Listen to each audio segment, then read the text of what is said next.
हे देही, तुमने ब्राह्मणों की पूजा की नहीं, देव नदी गंगा का सहारा लिया नहीं, सत्पुरुषों की सेवा की नहीं, कभी भी दूसरों को उपकार किया नहीं, इसलिए हे जीव, जो तुमने किया है अब उसी का फल भोगो। जय श्री कृष्ण मित्रों, आज की इस वीडियो में हम जानेंगे कि यम मार्ग की यात्राओं का वर्णन, वैतरणी नदी का स्वरूप, यम मार्ग के 16 पुरों में क्रमशः गमन तथा वहाँ जो भी यात्राएं मिलती हैं उनके बारे में जानेंगे। तो गरुड़ जी ने भगवान से कहा कि हे केशव, यमलोक का मार्ग किस प्रकार दुखदाई होता है, पापी लोग वहाँ किस प्रकार जाते हैं, वह मुझे बतलाइए। श्री भगवान बोले, हे गरुड़, महान दुख प्रदान करने वाले यम मार्ग के विषय में मैं तुम्हें बताता हूँ।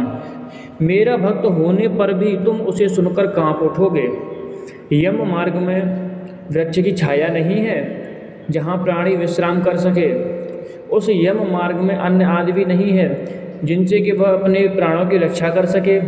हे खग, वहाँ कहीं जल भी नहीं है जिसे वह पी सके। वहाँ प्रलय काल की भांति 12 सूर्य तपते रहते हैं। अत्यंत गर्मी है वहाँ पर, सूर्य तपते रहते हैं। उस मार्ग में जाता हुआ पापी कभी बर्फीली हवा से पीड़ित होता है तथा कभी कांटे चुभते हैं और कभी महाविषधर सर्पों के द्वारा डसा जाता है। वह पापी कहीं सिंहों और भयंकर कुत्तों द्वारा खाया जाता है, कहीं बिच्छुओं द्वारा डसा जाता है और कहीं उसे आग से जलाया जाता है। तब कहीं अति भयंकर महान अश्वपत्र वन नामक नरक में वह पहुँचता है, जो 2000 योजन विस्तार वाला कहा गया है। वह वन कौवों, उल्लुओं, गीधों, सर्गों तथा ढांसों से व्याप्त है। उसमें चारों ओर दावाग्नि व्याप्त है। अश्वपत्र के पत्तों से वह जीव उस वन में छिन्न छिन्न हो जाता है।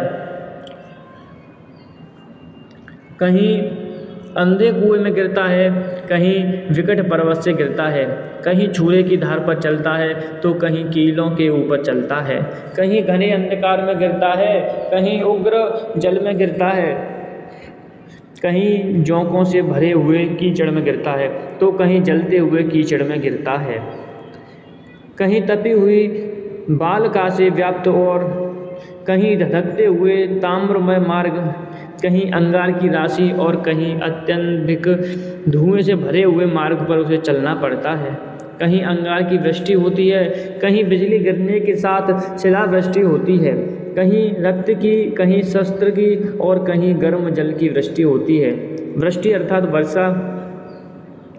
कहीं खारे कीचड़ की वृष्टि होती है। मार्ग में कहीं गहरी खाई है, कहीं पर्वत शिखरों की चढ़ाई है और कहीं कंदरार में प्रवेश करना पड़ता है। अत्यंत वहाँ घोर कहीं घना अंधकार है तो कहीं दुख से पर दुखदायिनी चढ़ी जाने शिलाएं हैं। वहीं मवाद रक्त तथा पैदा करने वाली से भरे हुए तालाब 100 योजन चौड़ी है। उसमें पीप, मवाद और सोडित अर्थात रक्त बहते रहते हैं। हड्डियों के समूह से तट बने हैं। हड्डियों के जो समूह होते हैं उनसे तट बने हुए हैं, अर्थात उसके तट पर हड्डियों का ढेर लगा रहता है। मांस और रक्त के कीचड़ वाली वह नदी दुख से पार की जाने वाली है। अथाह गहरी और पापियों द्वारा दुख पूर्वक पार की जाने वाली वह नदी केश रूपी शैवाल से भरी होने के कारण दुर्गम है। वह विशालकाय घड़ियालों से व्याप्त है। घड़ियाल अर्थात मगरमच्छ और सैकड़ों प्रकार के घोर पक्षियों से आवृत है। हे गरुड़, आए हुए पापी को देखकर वह नदी ज्वाला और धूम से भरकर कड़ाह में रखे घृत की भांति खोलने लगती है, अर्थात जो कढ़ाई में घी रखा हुआ होता है उस घी की तरह पापियों को देखकर खोलने लगती है। वह नदी सुई के समान मुख वाले भयानक कीड़ों से चारों ओर व्याप्त है। वज्र के समान चोंच वाले बड़े बड़े गीध एवं कौओं से घिरी हुई है। वह नदी शिशुमार, मगर, जोंक, मछली, कछुए तथा अन्य मांस भक्षी जलचर जीवों से भरी पड़ी है। उसके प्रभाव में गिरे हुए बहुत से पापी रोते चिल्लाते हैं। और हे भाई, हा पुत्र, हा तात, इस प्रकार कहते हुए बार बार विलाप करते हैं। भूख और प्यास से व्याकुल होकर पापी जीव रक्त का पान करते हैं। वह नदी झागपूर्ण रक्त के प्रवाह से व्याप्त महाघोर अत्यंत गर्जना करने वाली, देखने में दुख पैदा करने वाली तथा भयावह है। उसके दर्शन मात्र से पापी चेतना शून्य हो जाता है, अर्थात शरीर में प्राण ही नहीं रहते। बहुत से बिच्छू तथा काले सर्पों से व्याप्त उस नदी के बीच में गिरे हुए पापियों की रक्षा करने वाला कोई नहीं है। उसमें सैकड़ों हजारों भंवरों में पड़कर पापी पाताल में चले जाते हैं। क्षण भर पाताल में रहते हैं और एक क्षण में ही ऊपर चले आते हैं। हे खग, वह नदी पापियों के लिए ही बनाई गई है, उसका पार नहीं दिखता। वह अत्यंत दुख पूर्वक तरने योग्य तथा बहुत दुख देने वाली है। इस प्रकार बहुत प्रकार के कलेशों से व्याप्त अत्यंत दुखप्रद यम मार्ग में रोते चिल्लाते हुए दुखी पापी जाते हैं। कुछ पापी पास में बंधे होते हैं, कुछ अंकुश में फंसाकर खींचे जाते हैं और कुछ कान में लगे हुए पास से खींचे जाते हैं। कुछ काल पास में खींचे जाते हैं और कुछ कोहों से खींचे जाते हैं। वे पापी गर्दन, हाथ और पैर में जंजीर से बंधे हुए तथा अपनी पीठ पर लोहे के भार को ढोते हुए मार्ग पर चलते हैं। अत्यंत घोर यमदूतों के द्वारा मुद्गरों से पीटे जाते हुए वे मुख से रक्त बमन करते हुए तथा बमन किए हुए रक्त को पुनः पीते हुए जाते हैं। उस समय अपने दुष्कर्मों को सोचते हुए प्राणी अत्यंत ग्लानि का अनुभव करते हैं और अतीव दुखित होकर यमलोक को जाते हैं। इस प्रकार यम मार्ग में जाता हुआ वह मंद बुद्धि प्राणी हा पुत्र, हा पुत्र, इस प्रकार पुत्र और पुत्रों को पुकारते हुए हाय हाय इस प्रकार विलाप करते हुए पश्चाताप की ज्वाला से जलता रहता है। वह विचार करता है कि महान पुण्य के संबंध से मनुष्य जन्म प्राप्त होता है।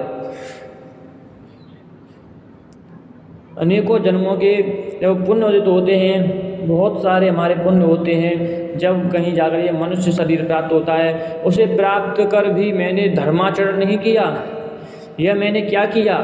मैंने दान दिया नहीं, अग्नि में हवन किया नहीं, तपस्या की नहीं, देवताओं की भी पूजा नहीं की, विधि विधान से तीर्थ सेवा की नहीं। अतः हे जीव, जो तुमने किया है उसी का फल भोगो। हे देही, तुमने ब्राह्मणों की पूजा की नहीं, देव नदी गंगा का सहारा लिया नहीं, सत्पुरुषों की सेवा की नहीं, कभी भी दूसरों को उपकार किया नहीं। इसलिए हे जीव, जो तुमने किया है अब उसी का फल भोगो। मनुष्यों और पशु पक्षियों के लिए जलहीन प्रदेश में जलाशय का निर्माण किया नहीं, गौओं और ब्राह्मणों की आजीविका के लिए थोड़ा भी प्रयास नहीं किया। इसलिए हे देही, तुमने जो किया है उसी से अपना निर्वाह करो। तुमने नित्य दान किया नहीं, गौओं के दैनिक भरण पोषण की व्यवस्था की नहीं, वेदों और शास्त्रों के वचनों को प्रमाण माना नहीं, पुराणों को सुना नहीं, विद्वानों की पूजा नहीं की। इसलिए हे देही, जो तुमने किया है उन्हीं के दुष्कर्मों के फलों को अब भोगो।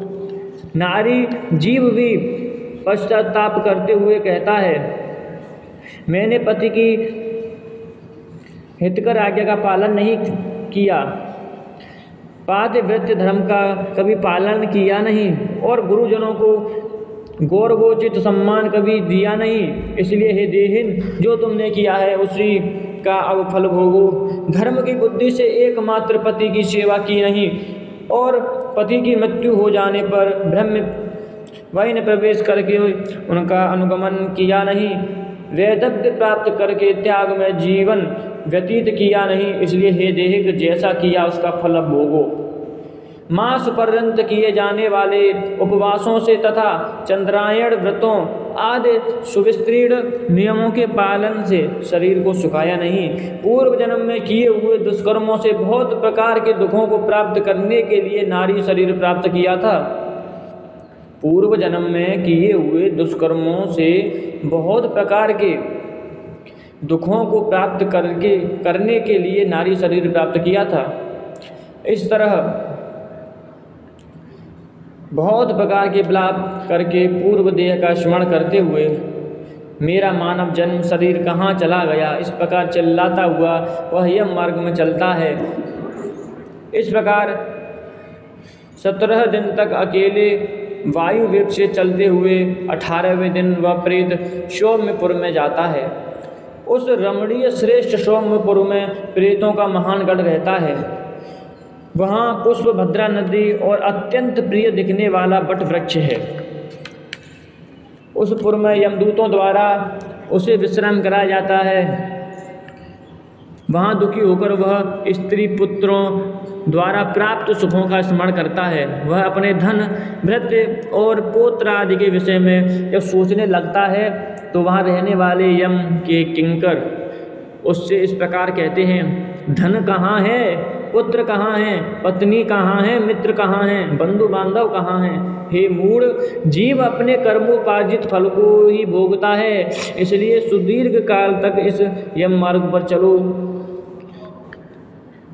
महाराज, मृत्यु के पश्चात कोई साथ नहीं जाता, अपने कर्म ही साथ में जाते हैं। हे परलोक के राही, तू यह जानता है कि राहगीरों का बल और संबल पाथेय ही होता है, जिसके लिए तूने प्रयास तो किया नहीं। तू यह भी जानता था कि तुम्हें निश्चित ही इस मार्ग पर चलना है और उस रास्ते पर कोई भी लेन देन हो नहीं सकता। यह मार्ग तो बालकों को भी विदित रहता है। हे मनुष्य, क्या तुमने इसे सुना नहीं था? क्या तुमने ब्राह्मणों के मुख से पुराणों के वचन सुने नहीं थे? इस प्रकार कहकर मूर्तगरों से पीटा जाता है। वह जीव गिरते पड़ते दौड़ते हुए बलपूर्वक पासों से खींचा जाता है।